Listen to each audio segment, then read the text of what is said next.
one of the most chilling family tragedies in Columbia, Illinois. The family of four, Chris Coleman, Sherry, and their two sons, 9-year-old Gavin and 11-year-old Garrett, this family receiving death threats in the past. Chris had reported the multiple threats that his family and him received. The neighbor/detective Barlow decided to go check on the family, and he also reached out to the police department requesting another officer to go with him. They rang the doorbell a few times, but no one answered the door. They went around the back. They tried to call out for Sherry while cautiously peering in through the open window to see if anyone was home, but there was no response. And so they climbed in. As they climbed the stairs, red spray-painted messages dripping with malice were scrawled haphazardly across the walls. Hearing the garage door opening and realizing it was Chris arriving home, the officers directed their attention to order him to stay outside while they kept searching the home. No one was on the first floor,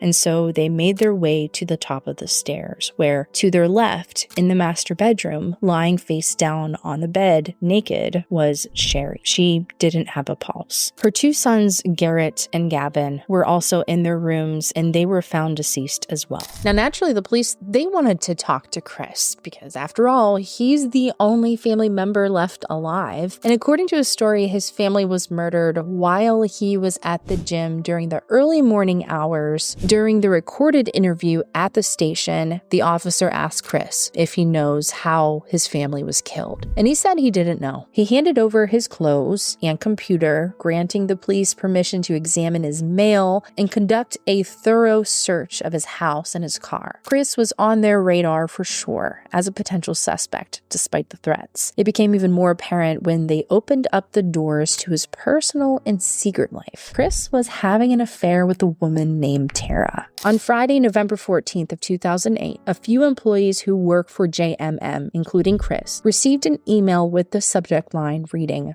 "Chris's family, they are dead." The officer who is trained in computer forensics and data was provided the confirmation about who was sending these threatening emails to Chris. Now, this same officer determined that the same IP address that created the account, its exact location being on the defendant's Dell laptop computer, which was found inside of his home. So this whole time, Chris is the one making these threats. This was enough evidence to allow the jury to find him guilty of 3 murders beyond a reasonable doubt. He was the one who created that email. He was having this affair. On May 5th of 2011, they found Coleman guilty of 3 counts of first-degree murder for the deaths of his wife, Sherry, and their 2 sons, Garrett and Gavin.